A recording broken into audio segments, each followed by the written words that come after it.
you cannot miss. Watch this space to know more about all matters and all people that make Britain what it is today. Out of Britain, with me, Radhika Iyer.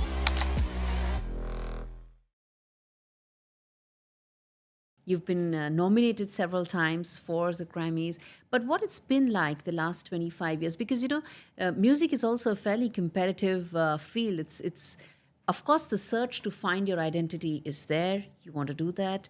You want to probably isolate yourself from the noise. But at the end of the day, the arts as a field is also a very competitive space, isn't it? I didn't go into music to become an artist. I'd never imagined I'd make an album. It wasn't why I went into music. I went to music to sing.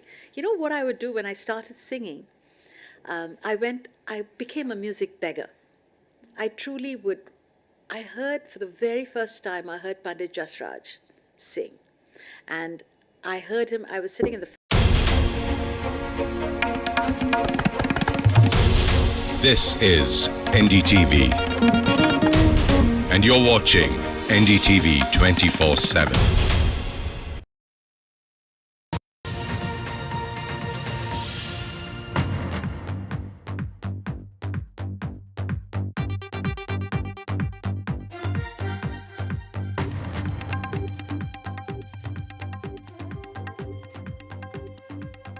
A very good morning. You're watching NDTV's very special rolling coverage of the Canadian elections. Canada Decides, as we're calling it. I'm Gauri Divedi, and over the course of the next 60 minutes, I'll give you the final set of details that matter in terms of who forms the government, what will be the key issues, and most importantly, whether the Liberals are outperforming their 2019 numbers when they got a government, but it was a minority government. But first up, as usual, the headlines.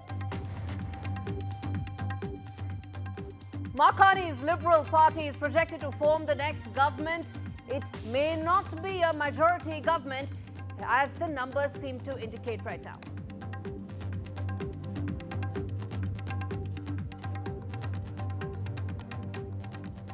Jagmeet Singh's NDP gains lead in 8 seats, even though smaller parties seem to have witnessed a collapse in terms of the seats as compared to the 2019 elections.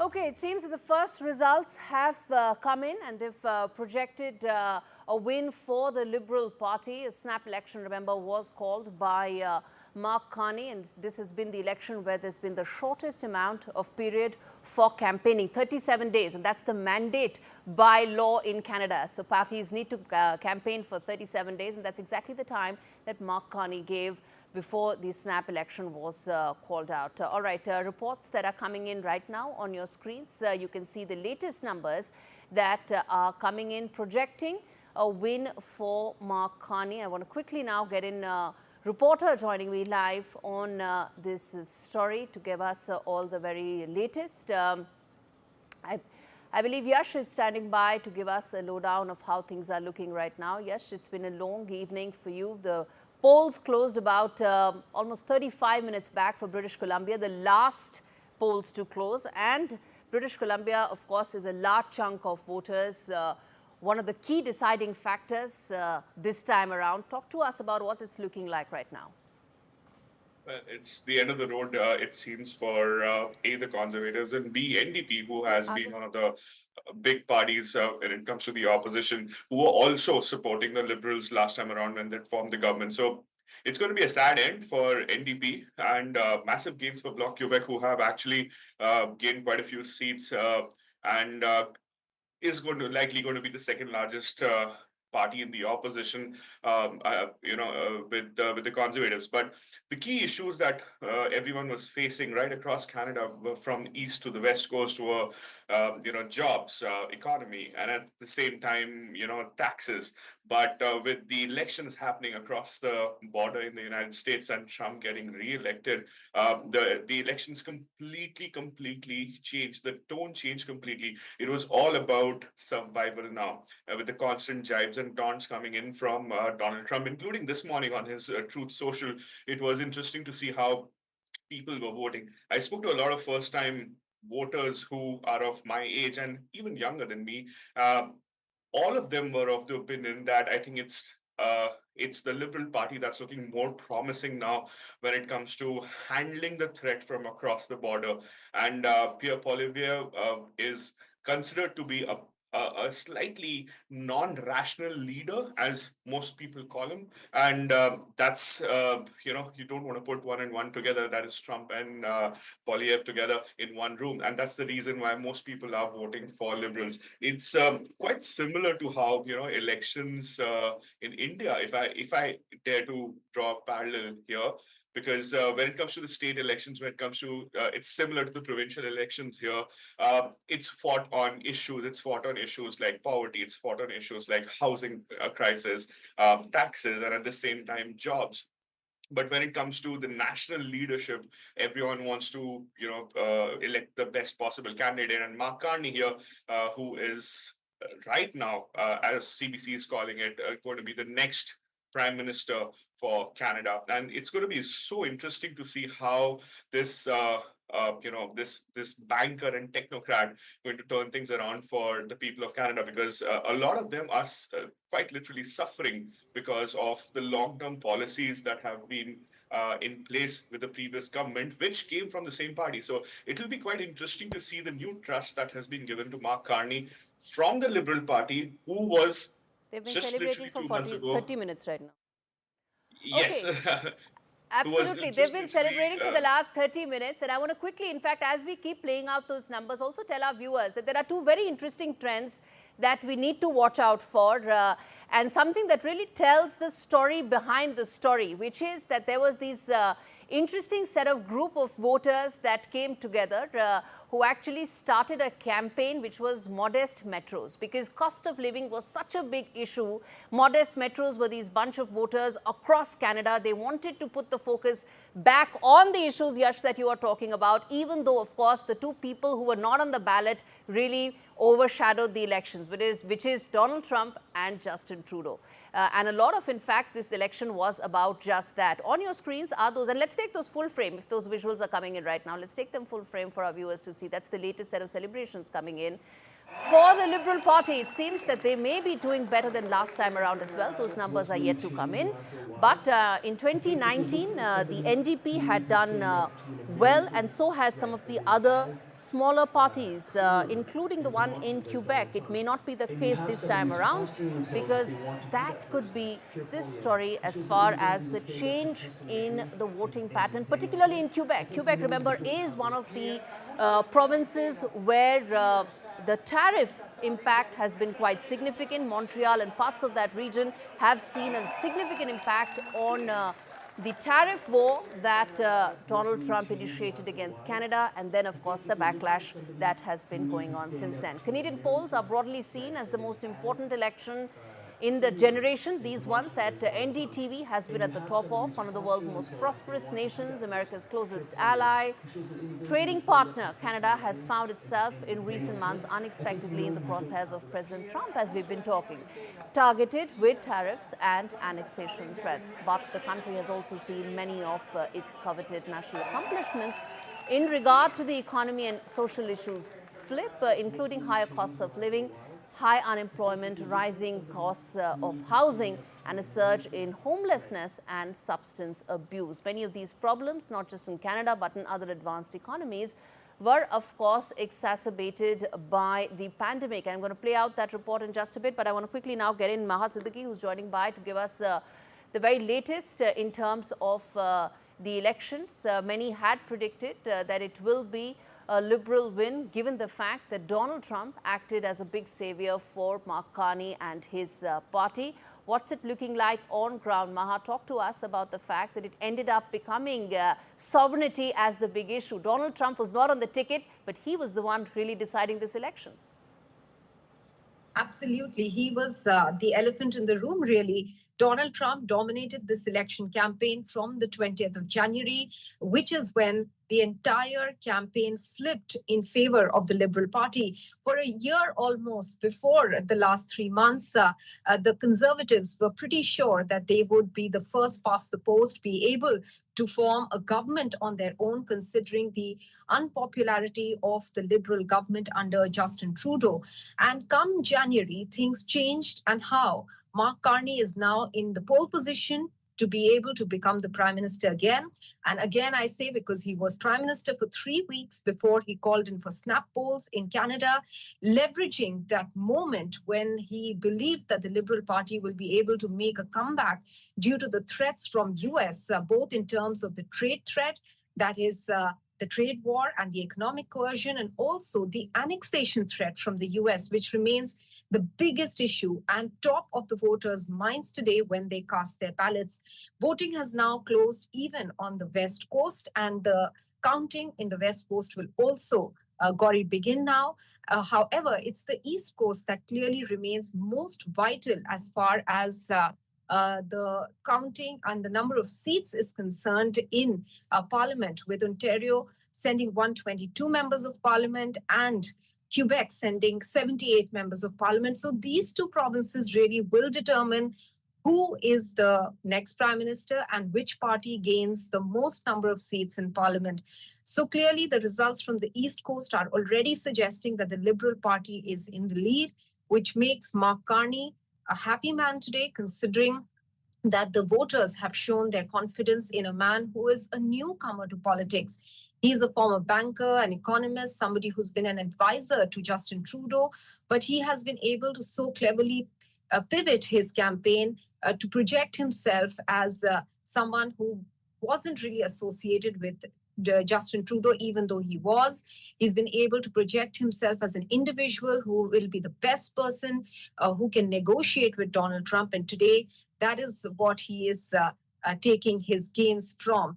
Donald Trump clearly was the biggest influence in these elections. And today as well, as the Canadians started voting, Donald Trump put out a message on Truth Social, suggesting that, in fact, indicating that they should choose him as the leader of Canada, something that is clearly irking the Canadians and determining their votes. All right. In fact, I want to quickly tell our viewers that we've got all constituency, all ground covered when it comes to Canada. And in fact, along with Maha, we have Vikram Chaudhary, who's joining us from Brampton, Yash Chawla, who's of course with us from Toronto, Nick Harper, who's with us from Washington, D.C., given the fact, as I said, well, Donald Trump was not on the big ticket, but he was pretty much the deciding factor there. And Preeti is also with us, Preeti O'Brien Martin. She's a candidate from Calgary East. Her father was from the Conservative Party. She's on the ticket from the Liberals. Talk to us, Preeti, about this election. We spoke on the eve of it, but it looks like Mr. Mark Carney is, well, he's got Lady Luck smiling on him, isn't it? It's a fantastic result so far. He not only did he get the mandate to be Prime Minister, but he also won his seat. So that is fantastic. So we are being guided by the best. In fact, most of the world actually regards Mr. Carney as one of the best choices to for them. They would have been happy if Prime Minister Carney would have ran for them. So we are very, very fortunate to have him as our Canadian Prime Minister. This is the first time that Mr. Mark Carney has put himself on a ticket. Till now, of course, he hadn't contested an election. He became the Prime Minister of Canada for a brief period. He led the party to this victory, and those final numbers are yet to come, indicating as to whether it will be a majority government. Remember, they didn't touch that mark last time around, and if we have those numbers, let's put that out to talk about the halfway mark, how the parties project what the numbers last time around. Let's put that out for our viewers joining in right now. Liberal Party is leading at 150 seats, still less than the halfway mark. But all right, let's get in Michael's view as well, and then we go back to some of the other reporters as well. Michael, in terms of this election, it's an important election because it also told the world that when it came to some of the core issues regarding these elections, sovereignty topped it. But so did some of the other factors as well, economy being one, housing being one. And when I mentioned modest metros earlier, it was because it gave an idea about how important day-to-day issues are for Canadians. Yes, absolutely. But I think Pierre Poilievre is the unfortunate victim of Trump derangement syndrome. I think Pierre Poilievre is a victim of the backlash of Donald Trump's, at some point, bullying and his negative messaging of trying to lessen Canada and challenge the sovereignty.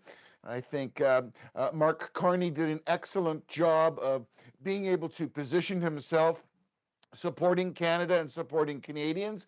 Well, he had the microphone, and I think that Pierre Poilievre may have missed an opportunity there. But I do believe that in the event that the Trump tariffs did not come at this time, having an election going on, and that President Trump didn't continually do that little, poke the tiger, that I think that unfortunate reality of Pierre Poilievre being maple MAGA, as one would say, and trying to wrap his cart to the Trump train to a certain extent was the detriment of his campaign. But I think that the end result is going to be, as far as the poll numbers are looking, it's probably going to be again a minority government. And where the real control here is, as you pointed out rightly so, will be the Quebecois, the Parti Quebecois, because it will not be the NDP this time who will hold the Liberals' feet to the fire. And, a vote of non-confidence is quite easy. We could be thrown back into an election in 4 to 6 months because depending on how all these economic things come down, you never know. But we'll have to see how the relationship with the U.S. and Canada takes place. But it definitely looks as if it's going to be a minority government. I mean, the polls are definitely pointing that way. If the polls are pointing that way, it will once again become that some of the other smaller parties will become that much more significant. Something that made Justin Trudeau hamstrung sort of a prime minister, and Mr. Jagmeet Singh made demands and became extremely important in Justin Trudeau's scheme of things that probably and most certainly led to his downfall as well at the end. On your screens right now are the Prime Minister's seat, where Mark Carney is leading comfortably. Let's put in Mr. Pierre Poilievre's seat as well. He is contesting from Carleton, and then we go back to Preeti to talk about her constituency as well. Canada calls them ridings. Let's get in Pierre Poilievre's seat as well, because that's an important and interesting seat for two reasons. Carleton, that's of course Preeti. She's trailing Calgary East. And Preeti, I'm going to come back and ask you on that, given the fact that we would like to get your views on what worked, what didn't work. As far as Pierre, what I want to tell about Mr. Poilievre's seat is that Carleton is the seat which had two very important aspects. One, highest number of candidates, over 91 candidates actually are contesting at that seat, Carleton, because they wanted to, of course, make a point regarding the first past the post. So everybody is contesting against what many thought would be the next Prime Minister of Canada 3 months back. And the second important fact about that seat, Carleton, is that it also has seen the maximum amount of early voting anywhere across Canada. So that makes that seat very interesting. I'm going to come back and talk more on that when we get those latest numbers. Preeti, talk to us about what worked in Calgary East and what didn't. Your father has been a Conservative Party stalwart for decades. You chose the Liberal Party ticket. As things stand right now, the voters do not seem to be convinced. Nope. Well, you know what? The things that worked for me was that I was doing a grassroots campaign.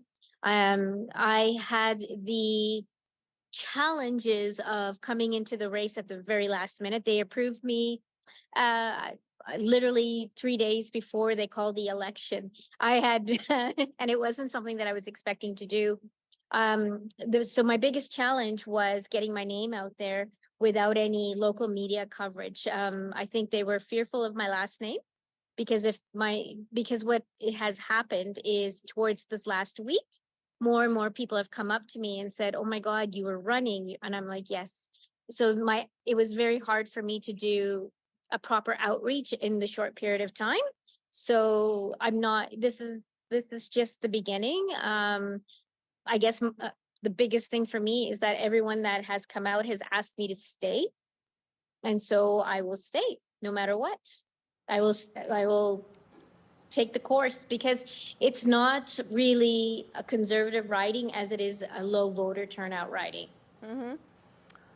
Okay, and that's interesting given the fact that this time around the voting has been higher significantly than 2021. So that's very interesting and probably requires some amount of introspection as to why the voters in Calgary East didn't come out and vote. In fact, we also have Mr. Patel with us, someone who is aligned to the Conservative Party. He may not have contested, but talk to us, Mr. Patel, about, well, it looked like a case of so near yet so far. But what it looks like is that when Mr. Trump came to power and the first thing Mr. Carney did about axe the tax, he actually did axe the tax. Mr. Poilievre had no answers to take his campaign forward. Is that what you think happened, that Mr. Poilievre was stuck in a particular space, even though Canada had moved ahead, Canadian politics had moved ahead? Well, there is lots of factors did impact into this current elections, and Mr. President Trump was one of the factor, and everybody on conservative, we were banging the band that axe the tax, axe the carbon tax, and as soon as Mr. Carney came, he says, "Okay, I'm going to axe the tax." Yeah, that's the first thing he did. That's the first thing he did. That's the first thing he did, and the slogan is gone now. Now what? How the election slogan will come out? So Pierre Poilievre had to come out with a different things like before for 9 years of Trudeau and the NDP or Jagmeet coalition he was talking about. That one was done. Now the carbon tax thing came up. That one was done. Every project or every of the slogan he had put out or every of the ideas the conservative have put out was kind of taken from liberal, or it was adopted. It says, okay, yes, you are saying this is right, so we will adopt that thing. So that's where Mr. Poilievre had to come out and talk differently to see or show the people that he is the best prime minister they will choose to fight against this US tariff, fight against this housing crisis we have it, fight against this immigration crisis we have it. But unfortunately, it doesn't look like that the message has been passed very clearly to the people. Indeed, and TV Paul, who's a Canadian political scientist, is with me as well. And I want to put the same question to you as well, sir, that when things started, Mr. Poilievre had a fair bit of lead, but it almost fell quite significantly, and you had Mr. Carney touching early 40s, an enviable number for Justin Trudeau last year. But the fact that the messaging didn't change, the narrative didn't change, even though everything around Canadian politics changed ever since Trump came to power. Even if his message changed, he wouldn't have won, I think, partly because a lot of young voters and left-leaning voters in support of NDP, as well as Bloc Québécois, changed their votes in a strategic way, strategic voting, because they are afraid of Poilievre's message. That's one. Secondly, the Liberals were able to project him as a junior Trump, which is unfair, I think, but unfortunately that stuck with the youth in particular. So there is an existential moment in Canada today. There is nationalism in many places, including Quebec. And they are looking at who can lead at this pivotal moment. And Carney definitely comes across as a more mature leader, less emotional, and with an economic background. So they are looking at the best option they have. I think it's a strategic voting. It wouldn't have been a big difference even if Poilievre changed his message. All right, I think we also have Ambassador Rajiv Bhatia, former Consul General of India in Toronto, joining us to talk more about these results. Pastor Bhatia, we spoke about some of this on the eve of these elections. It looked like Mr. Carney is set to be the next Prime Minister of Canada. He was interim, he led the party, but now he's headed for a decisive mandate. It may not be a majority government. The 170 to 173 mark is still something that the Liberals are away from. But clearly, he is going to lead Canada going forward. How do you see this impacting? Let me come back to why this matters most for me, for our viewers, for NDTV, the India-Canada relationship. Thank you very much. It's nice to be back on this platform. I think we all collectively are trying to decipher the meaning of what is now unfolding. I think if these early trends get established and the Liberal victory becomes very clear and certain, then obviously certain kind of analysis will have to be done. I think as we discussed yesterday, certainly there is a desire for change, but there is also a very strong need for leadership to deal with the new US administration.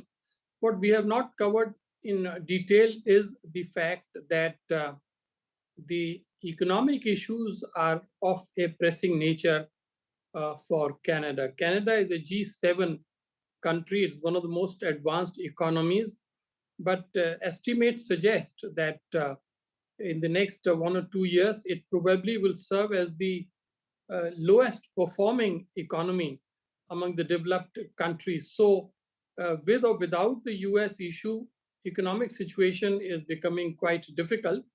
And so in that context, it seems to me that the voters may be preferring to be led by a man who has a clear record of good management of economy and banking and finance in the recent decade, particularly both in Canada and the UK. So that would be the likely interpretation. But I think it's also very important to know that historically, Canada, gets to generally decide as per the wishes of where the large sections of people live in this country, which is essentially 2 states, Ontario and Quebec.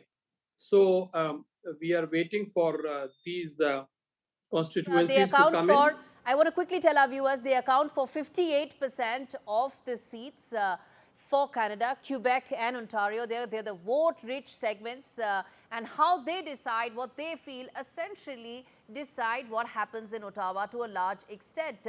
Before I slip into a break, I want to take a very quick view from Preeti, who's been, of course, very brave on a day when the results don't seem to be supporting her efforts. But I want to understand from you that while these are early numbers, a final majority mark is still some time away, or it looks away for the Liberal Party.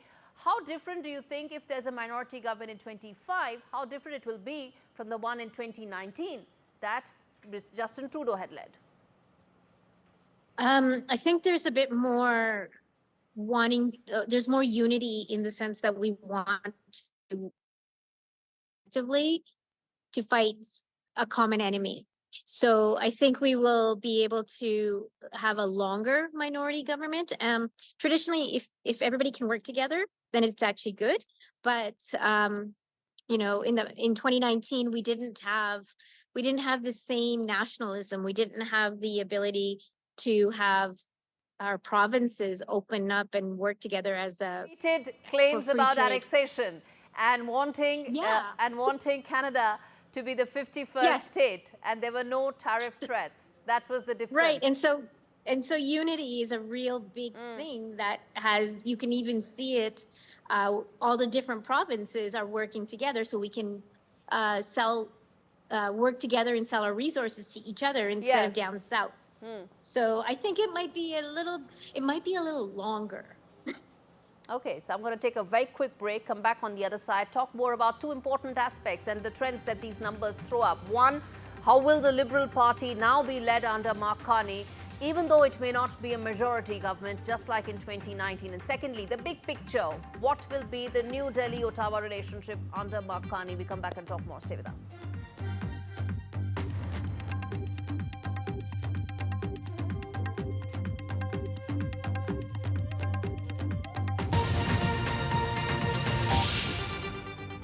You've been nominated several times for the Grammys.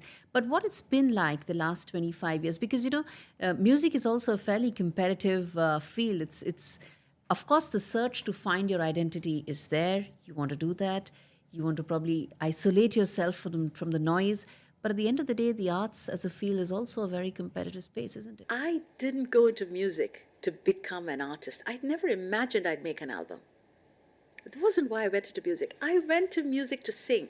You know what I would do when I started singing? I became a music beggar.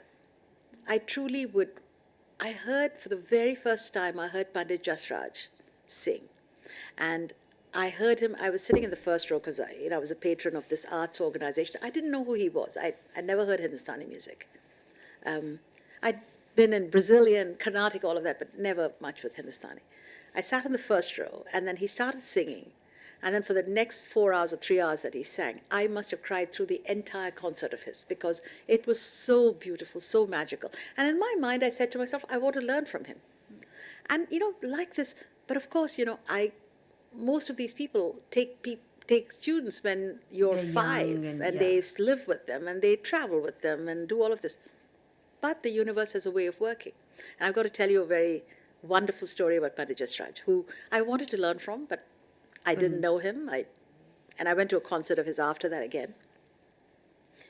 Somebody calls me up. This is a week or two after I'd had this incredible experience, and I'm telling God or the divine, I want to learn music this way. I want to experience music where this combination of bhakti and notes come together.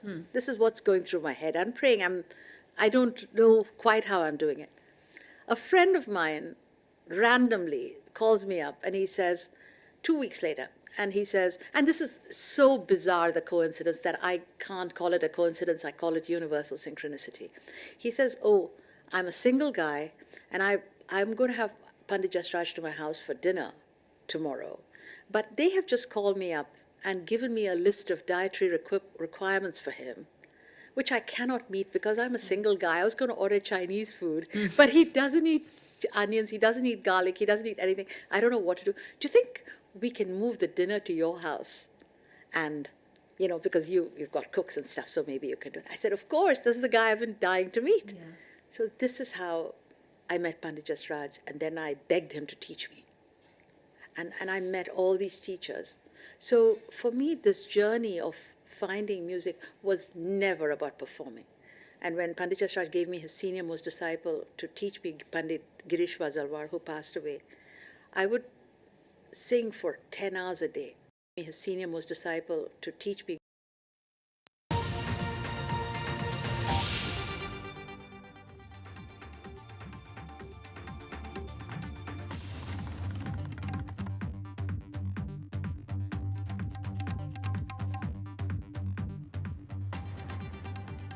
Hello and welcome to Canada Decides, NDTV's rolling coverage of the Canadian elections. Viewers, if you're tuning in right now, elections have ended, voting has closed, early numbers have come in. British Columbia was the last to close for voting, so those numbers are going to come in just a bit. But as things stand right now, the numbers, the early trends seem to indicate that Mark Carney is set to be the next Prime Minister of Canada, but he doesn't have the majority. He is not at the halfway mark of 172. Remember, it's a 343 House. 172 is the halfway mark. Liberals didn't get there the last time around. It looks like they may not get there this time around as well, but that's just part of the story. The other part of it is that some of the smaller parties are set to see a complete collapse of their vote share.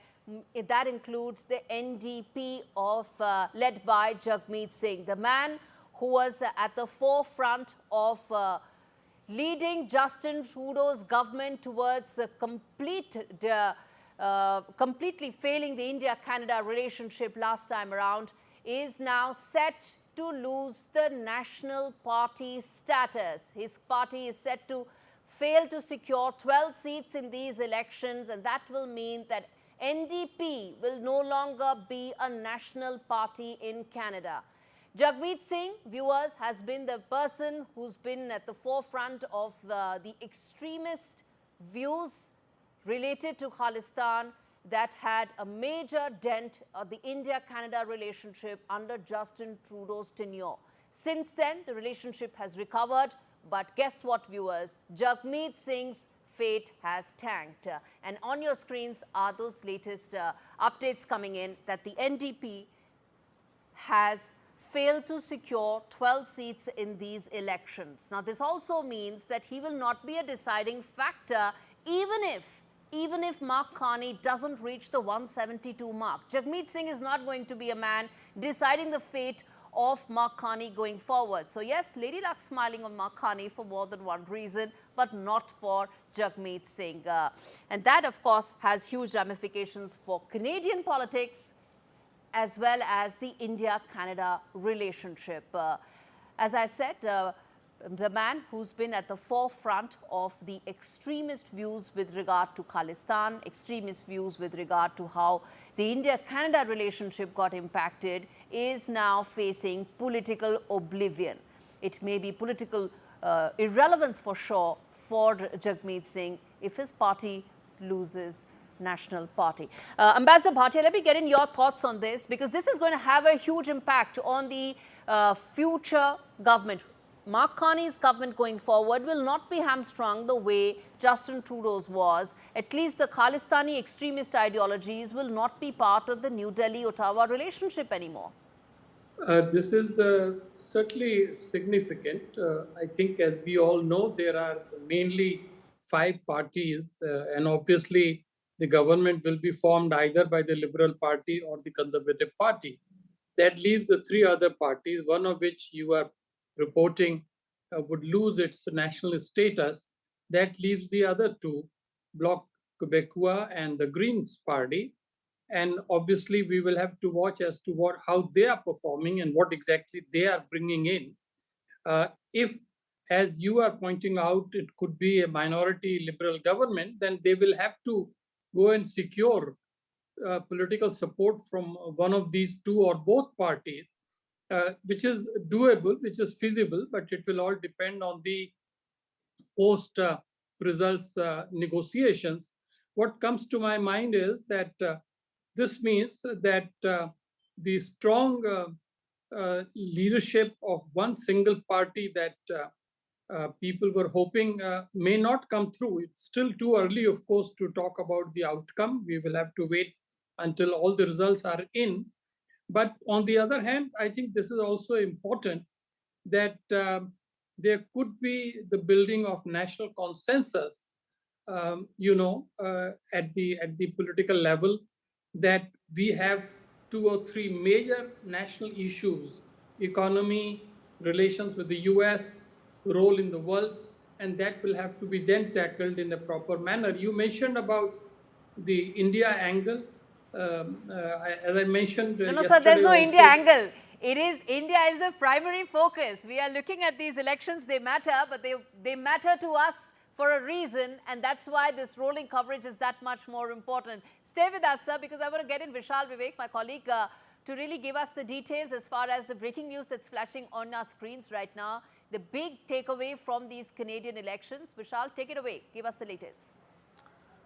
So as you can see right behind my screen, we have the results here. It shows that the Liberals have gone on to win at least 150 seats. These many number of seats are there that they are leading in. And on the other hand, Conservatives are leading in about 145 seats. And the major broadcaster of Canada, CBC, has already declared that the Liberals will go on to form government. Whether it will be minority or majority, as you said earlier, that remains to be seen. On the other hand, the third biggest party is expected to be the Bloc Québécois. That is expected to win around 24 seats as of now. And on the other hand, you see the NDP seat.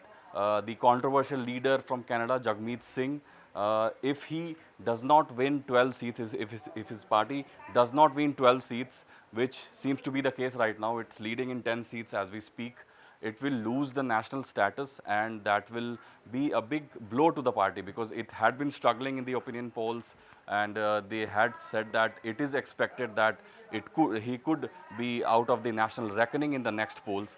That seems to be the case right now. And as we all know, he is known to have pro-Khalistani views.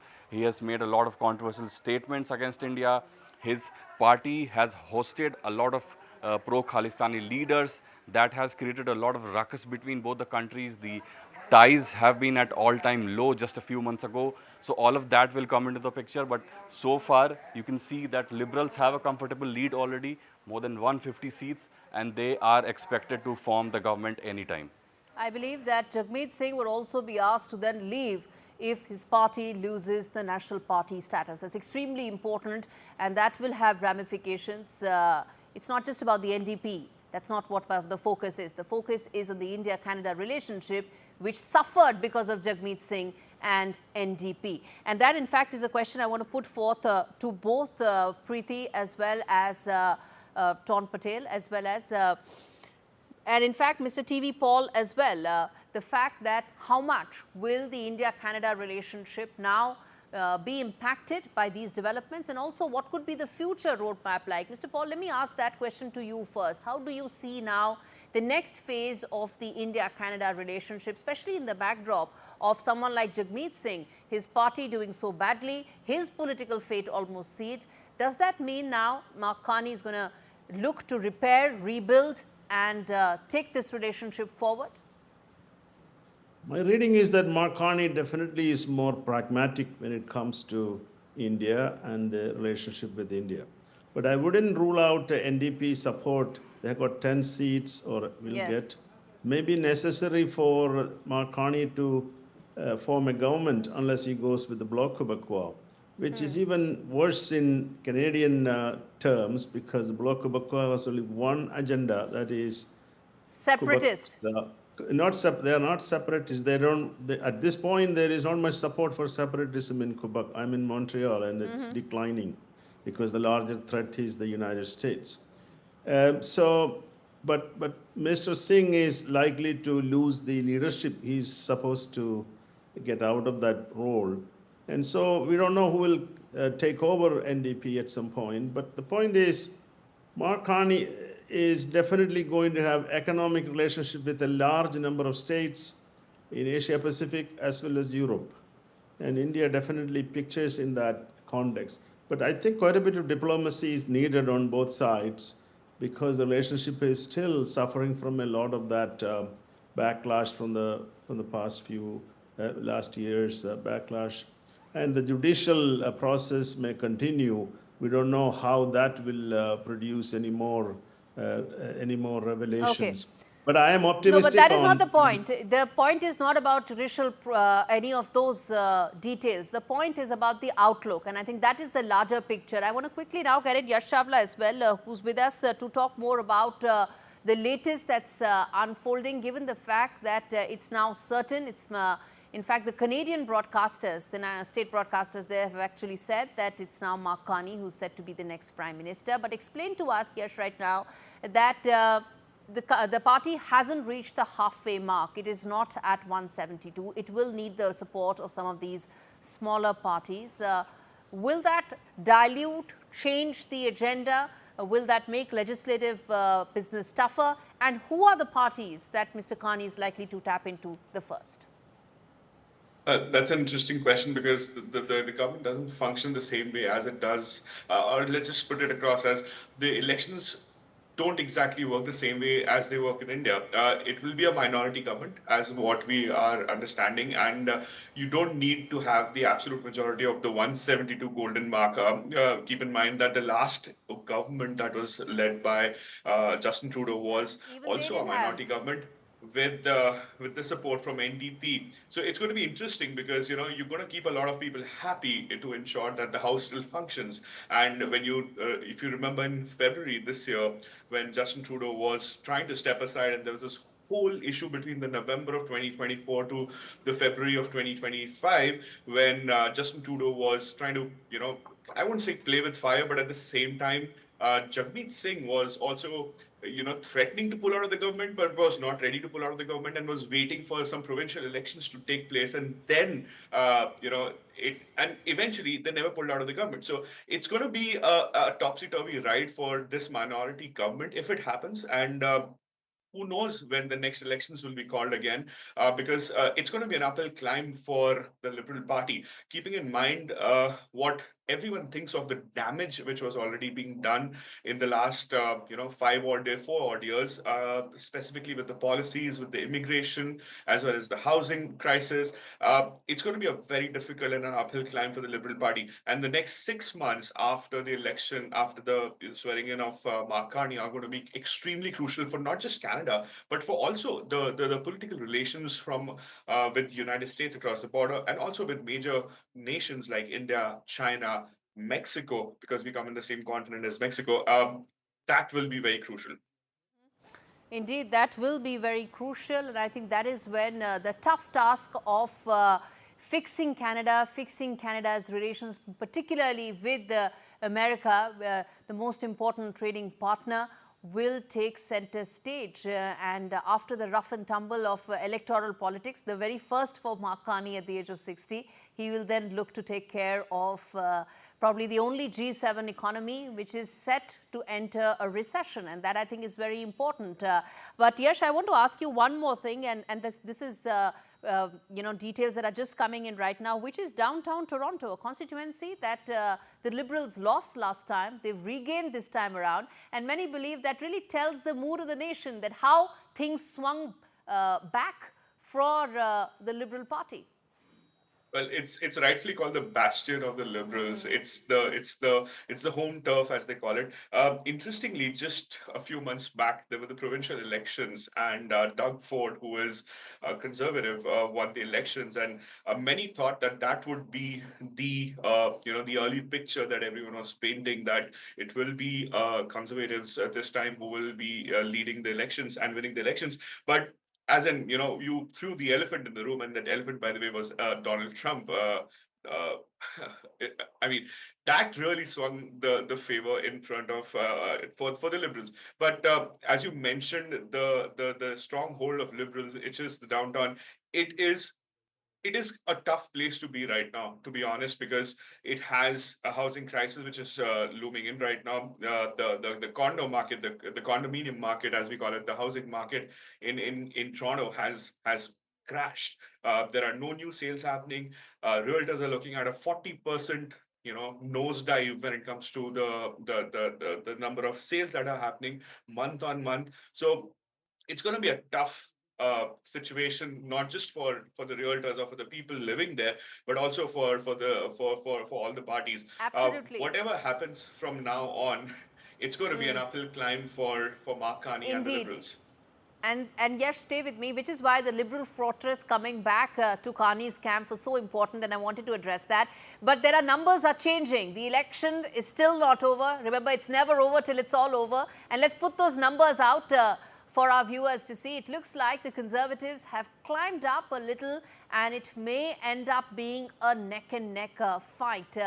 On your screens, the Liberals at 157, the Conservatives at 148. Of course, the number is still, there is a bit of a gap between the two, but remember, neither of them have reached the 172 mark. But as Yash was explaining, it doesn't work the way it works in India, which is that parties or a coalition needs to get that number to be able to govern, as it happened in Justin Trudeau's case last time around. We saw that. Let's get in Michael to talk more about this in terms of the fact that this is a race that is still not over. How do you read it?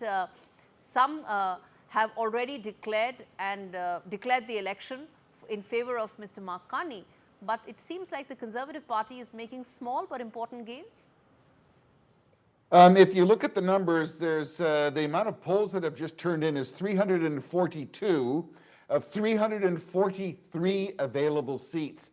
Currently, what's being reported here is 155 for the Liberals and 151 for the Conservatives. That is a 4-vote difference. That means the importance of the Bloc de Québécois with their 22 seats, 22 or 25 seats, could literally, through a vote of non-confidence, tumble the government. So not only did the Liberals not get a majority, we're in a very, very tight race, and there's still seats that could be contested. The one thing that does look like it's evident is that the NDP did not, as you well reported, did not get 12 seats. But this is a horse race with 2 or 3 seats between the Liberals and the Conservatives as it's sitting here right now. So I'm going to tell you the importance of the Bloc de Québécois, and the Bloc de Québécois was more aligned with the Conservatives than they were the Liberals. So, I mean, this is going to be a tumultuous little finish, and anybody who's going to contest whether they lost or won their riding could change this whole demographic. Very, very interesting. Wow. Okay. That's a very important fact that you mentioned, that it seems that it is going Mr. Carney's way. But I want to understand, and you know, this is something that even the viewers would like to understand, that how much does legislative work get impacted with a government not reaching the halfway mark? And that's a question I throw open to the entire panel. Mr. Paul, I want to start with you, and then I get in Ambassador Bhatia as well, because this is important to understand. That does it impact the Prime Minister's legislative business, restricts his elbow room to be able to take big reforms that the Canadian economy needs right now? You're on mute, sir. Go for the big kill if they are part of this coalition. They definitely will bargain the maximum they can get. But beyond that, I think the big projects, the East-West pipeline and a number of energy projects, all will require support from Bloc Québécois. And very hard to know where they stand on some of that, especially if that affects Quebec. So it is going to be an uncertain future for Canada.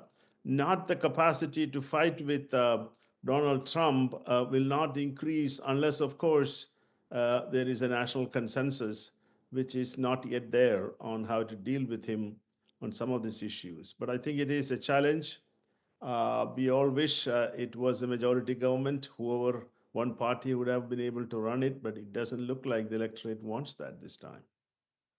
I mean, there in terms of how much does a hung government get impacted in terms of legislative business?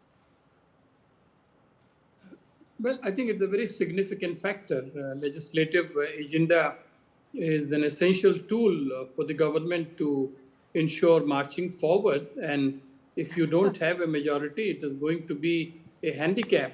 But more importantly, at the political plane, it's very clear that Canada is facing, by its own admission, an existentialist crisis, not just vis-a-vis the US, as I said, but on the economic plane, and in fact, in kind of political moral terms as well. Yes. So if at that stage you do not have a strong government, a strong leadership, you will have to develop national consensus on every major issue, one step at a time. So the challenge is going to become bigger. Okay, indeed. And you know, on your screens are those latest numbers, which is, let's put that numbers out, because that tells you how close this may actually go down to. The Conservatives, these numbers suggest, is at 151, and the Liberal Party is at 154. BQ could be the deciding factor. That's the party that operates in the French-speaking part of Canada, the Quebec region, that has, of course, Montreal and some of the other cities. They are deeply impacted by the trade tariffs that have been imposed by Donald Trump. The lumber business, those are the sectors that get impacted in Quebec, and BQ will be the deciding factor. How much will that impact the policies and the politics of the next government and the next Prime Minister remains to be seen. But who will be the next Prime Minister? Look at these numbers, 154, 151. Can it go the either way, or is it a done deal right now? It's too close to now say that, but it's important to note that out of the 343 seats, 342 have been called. Only one seat is left. It may be a hung government, but it most certainly is looking like it's going in Mark Carney's way. If we have those final seats of the two Prime Ministers in reckoning, the two candidates, the two primary candidates, Mark Carney, who's won his maiden election from yeah, there you can see the Nepean seat, he's leading, and Mr. Pierre Poilievre, if he can have his seat as well. He was trailing the last time I checked, but it's also because, as I said, this was a seat that had 91 candidates.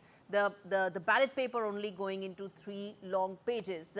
But anyhow, that's how the numbers look right now. If we have some live shots coming in latest visuals of the Liberal Party camp celebrating, and they have every reason to celebrate. But I want to now bring focus to the one aspect which I think is extremely important, the Indo-Canadian group in as a demography, as a group that is in Canadian politics, how much they matter, how significant is that? And, Michael, let me ask that to you.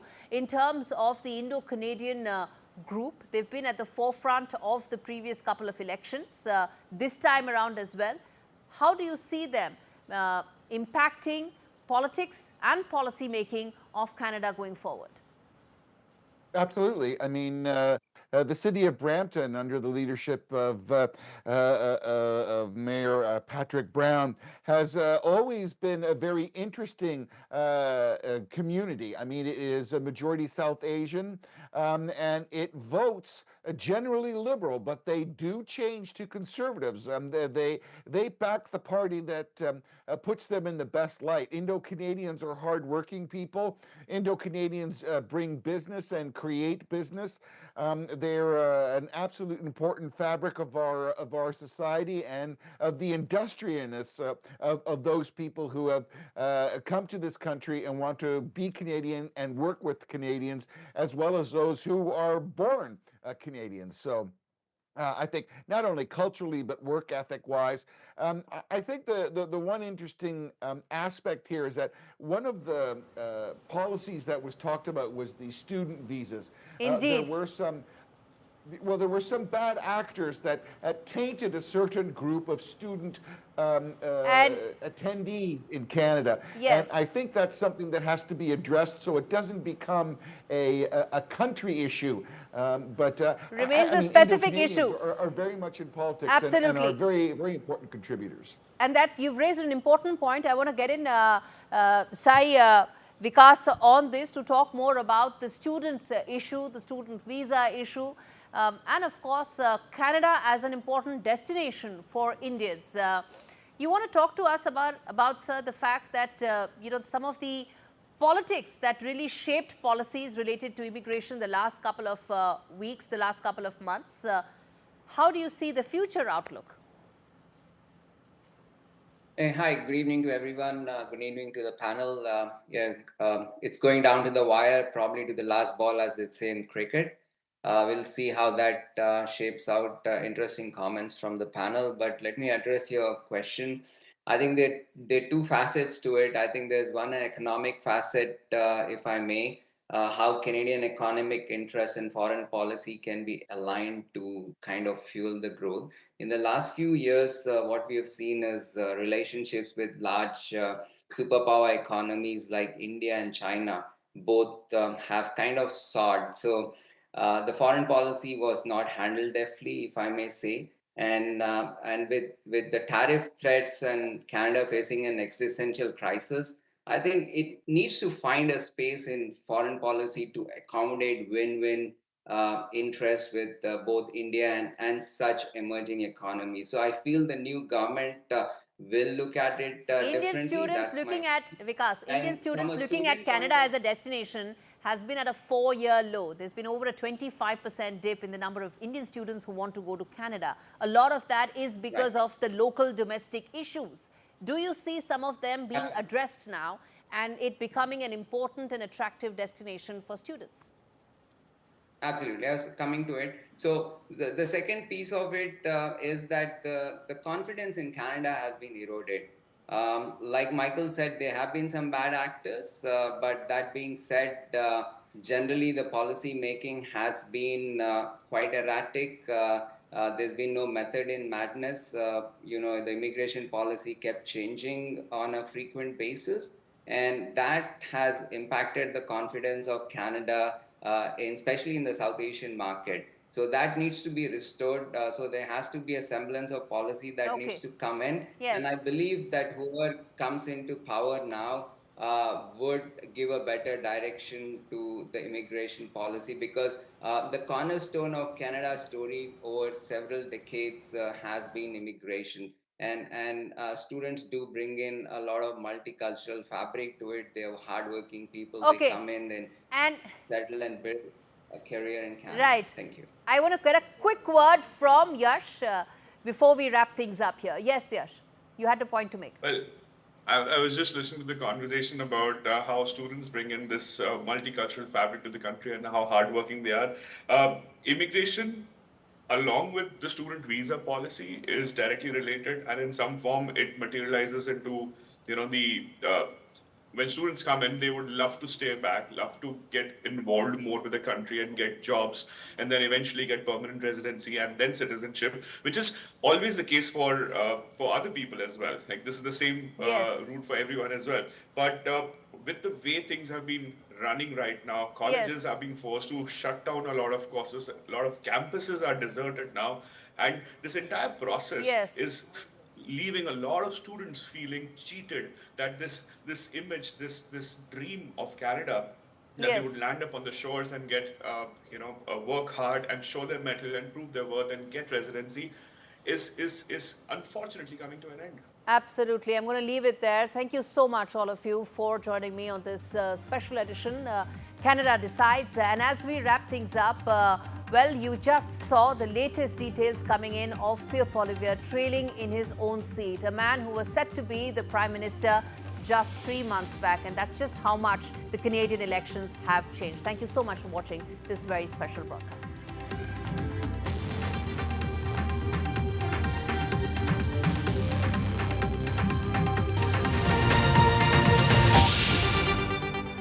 You've been nominated several times for the Grammys, but what it's been like the last 25 years? Because, music is also a fairly competitive field. It's, of course, the search to find your identity is there. You want to do that.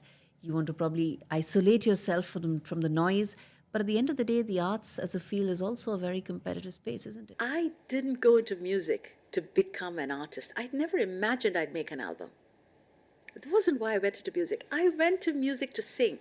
You know what I would do when I started singing? I became a music beggar. I truly would. I heard, for the very first time, I heard Pandit Jasraj sing. And I heard him, I was sitting in the first row because I was a patron of this arts organization. I didn't know who he was. I never heard Hindustani music. Star storms into record books. Vaibhav Suryavanshi is the youngest centurion in a T20. No, Michael Goff's going to get the arms aloft, I reckon.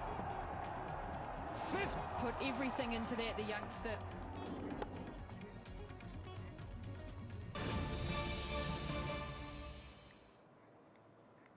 Breaking news coming in at the moment, and this is in regard to Mallikarjun Kharge. They're seeking a special parliamentary session, asking the Prime Minister, writing to the Prime Minister, talking about a collective resolve, and that is what needs to be demonstrated. A session will, of course, demonstrate that resolve, Radhika. And this really comes on the heels of the Congress leader yesterday just criticizing the Prime Minister for being absent from that all-party meeting.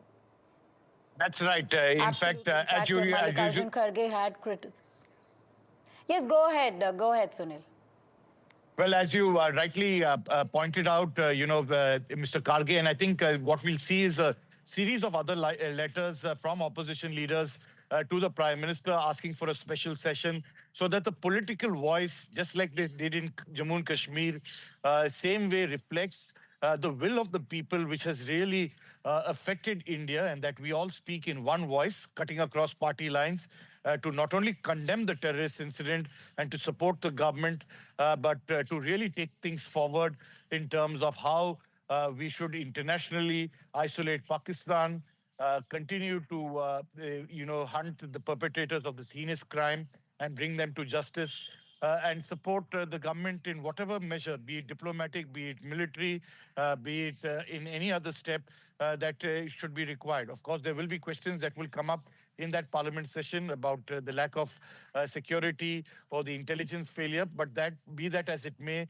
I think India as a voice needs to, speak in a one voice. This is the worst after 26/11 in 2008. So it's in that backdrop we'll have to wait and see whether the government does agree for an to a session of parliament, a special session to discuss this entire issue.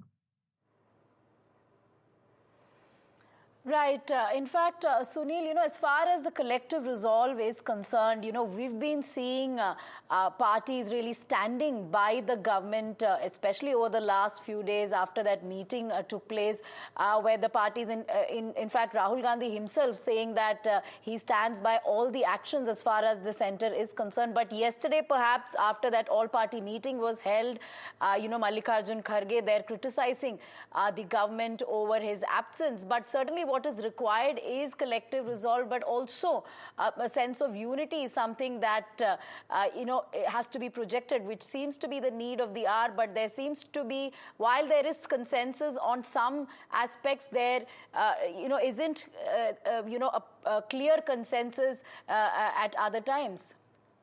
So I get your point, and definitely what you are saying is definitely there has not been, uniformity in thought and in process from both political parties. For example, Mr. Kharge, as well as what Mr. Rahul Gandhi said at the internal all-party meeting, and Mr. Kharge then reflecting it at Bangalore, saying that why was the Prime Minister not absent, reiterating it again in Jaipur. Rahul Gandhi asking questions on the security as well as intelligence failure. But this after the Home Ministry itself made a presentation. So it's in that backdrop that there will definitely be questions. There will be not complete conformity, but I think as they publicly have said, and Rahul Gandhi said immediately after the all-party meeting, even the Congress Working Committee's resolution, very categorically giving its fullest support to get justice for those families and the people who lost their lives, and that India speaks in one voice. The Congress, of course, as you rightly said, has also attacked the BJP for what it believes is, and there have been even cases against its social media. So, the accounts and everything else about how they're trying to politicize and not talk about it. But definitely the Congress itself understands that there have been a lot of loud mouths, be it the Chief Minister, Mr. Siddaramaiah, for that matter, Mani Shankar Iyer, Shashi Tharoor to a certain extent, and others. And it's in that context that we have seen, the Congress party asking them only to allow authorized spokespersons, and the CWC has spoken in one voice on this aspect. All right. Thank you for those details, Sunil. A special parliament session is something that the Congress chief has sought, says need collective will, and session will demonstrate resolve, is the opinion of the Congress party.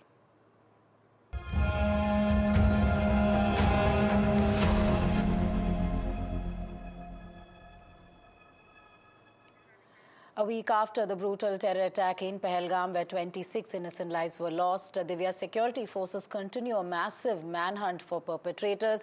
Evidence, of course, pointing clearly to Pakistani involvement, with multiple ceasefire violations reported along the border.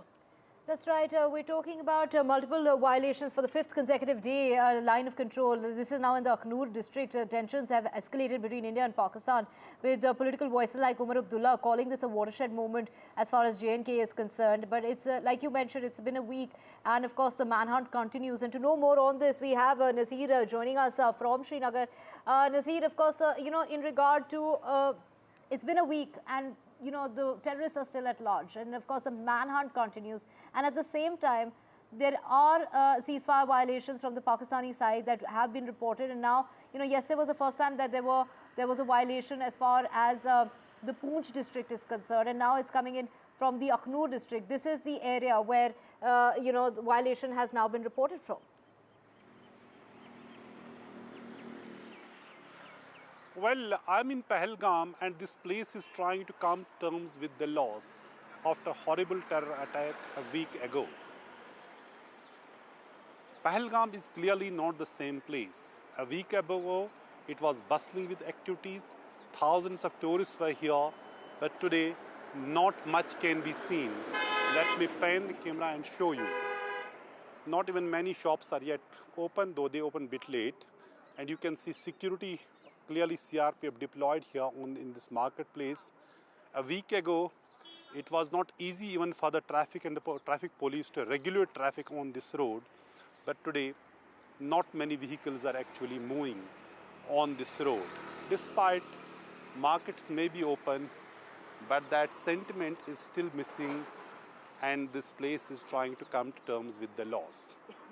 A major operation is supposed to be underway in the forests here of Pahalgam, where the terrorists have disappeared in these thick alpine forests, and for last 1 week, thousands of the troops, paramilitary force and police have launched the operation, but it appears so far they are no way closer to tracking them down.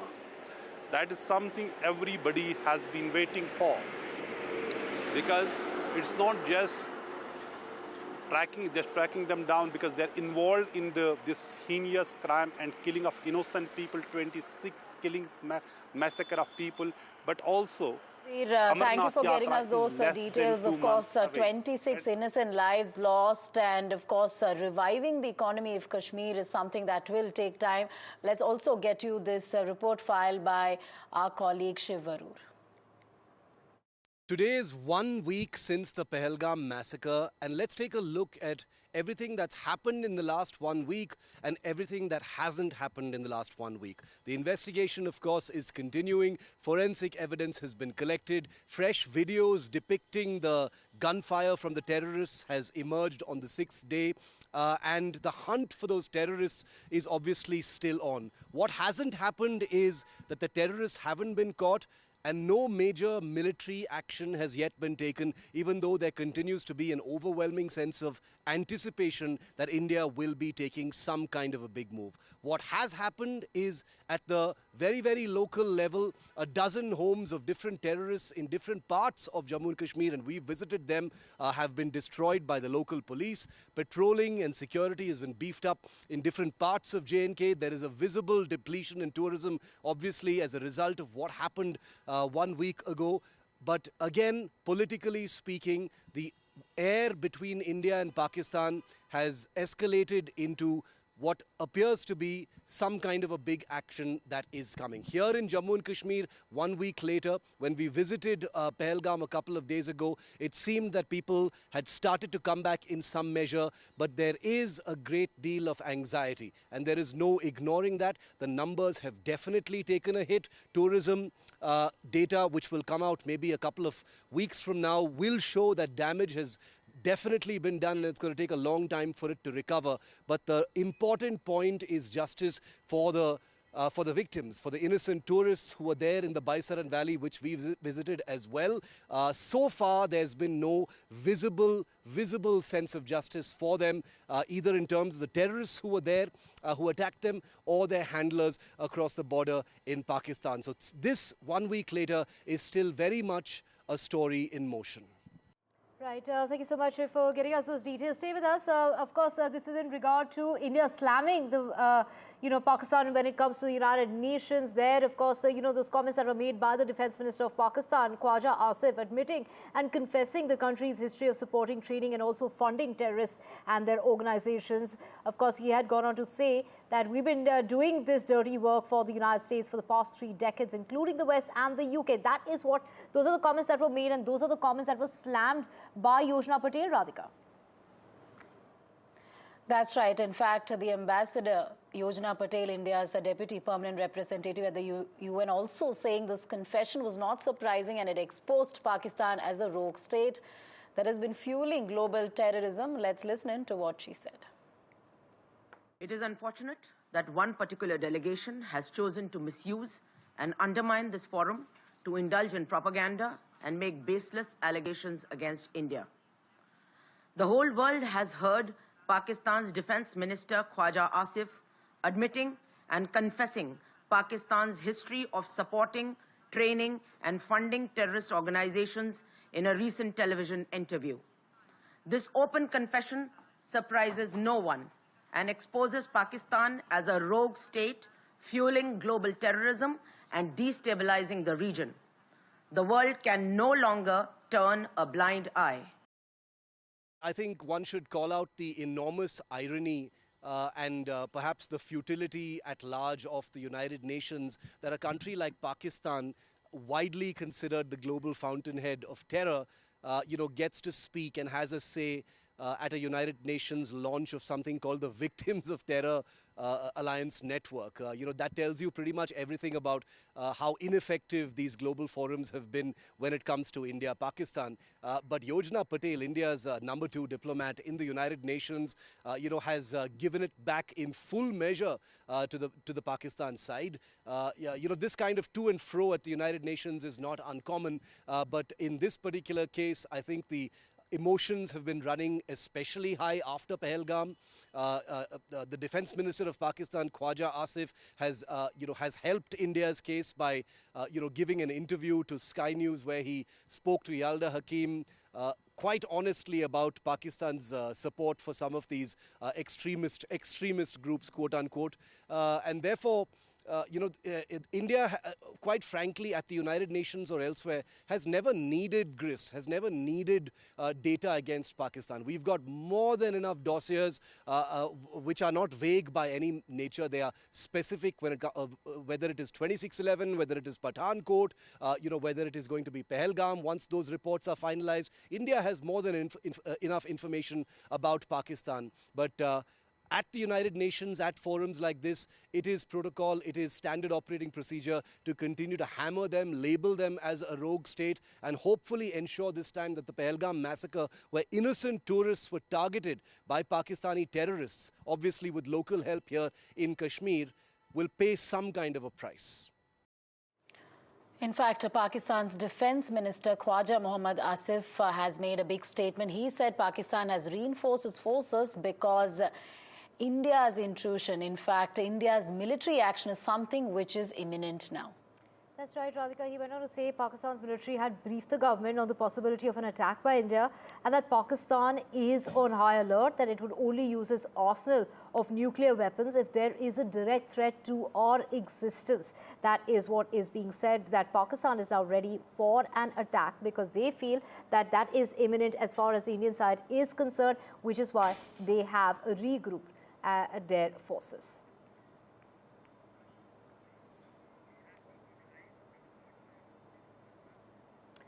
Now, let's just get you more news, and this is in regard to the Karnataka High Court that has quashed an FIR registered against the Infosys co-founder Chris Gopalakrishnan and others under the Scheduled Caste and Scheduled Tribe Prevention of Atrocities Act 1989 and termed the complaint an abuse of the process of law and granted liberty to initiate criminal contempt proceedings against the complainant, Radhika.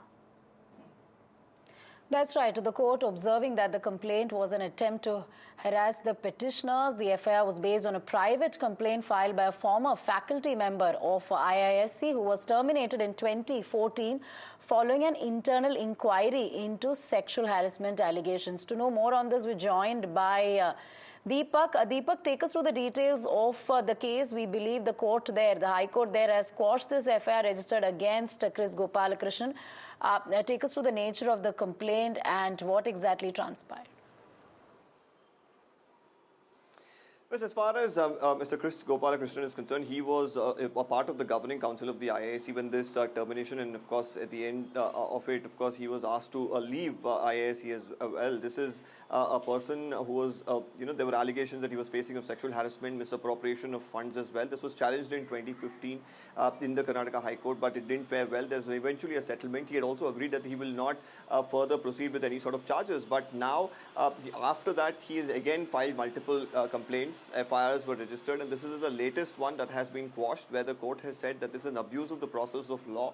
Not just that, the court has also observed that this is an attempt to harass the petitioners as well. And more importantly, they've now allowed, for contempt proceedings to be initiated against this complainant as well, who at that point in time alleged that there was a caste-based bias against him. The court hasn't found any evidence in this regard, so it looks like there is major relief coming the way of Mr. Chris Gopalakrishnan.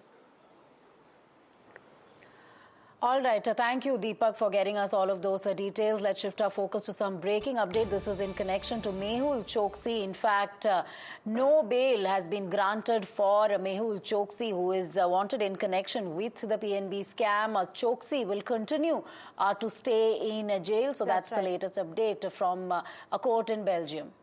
That's right. Actually, that hearing has now been postponed. He will continue to stay in jail. There's going to be no bail for him at the moment. And this is because the bail hearing has been postponed. This is in regard to the legality of the Indian warrant and appeal hearing, which will now take place only after the 8th of May. So the hearing which is coming up today as far as bail plea is concerned, Radhika, that has now been postponed till after the 8th of May.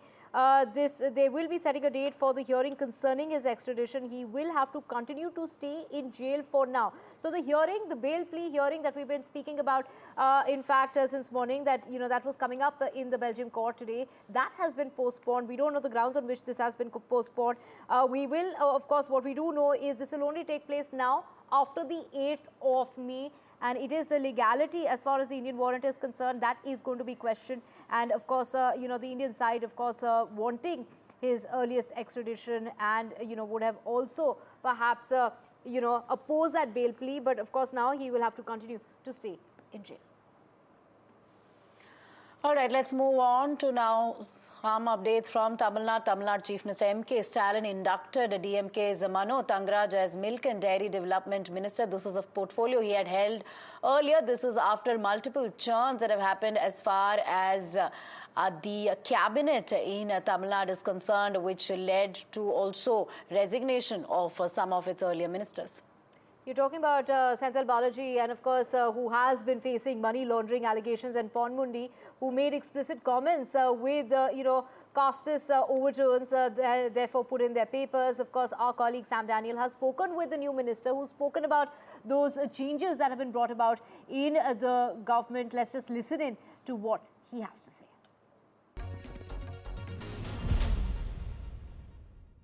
Joining us now, the newly inducted Milk and Dairy Development Minister, Mr. Mano Thangaraj. So thank you very much for your time. Congratulations. What's going to be your focus now? You're back in the same portfolio now? Yes.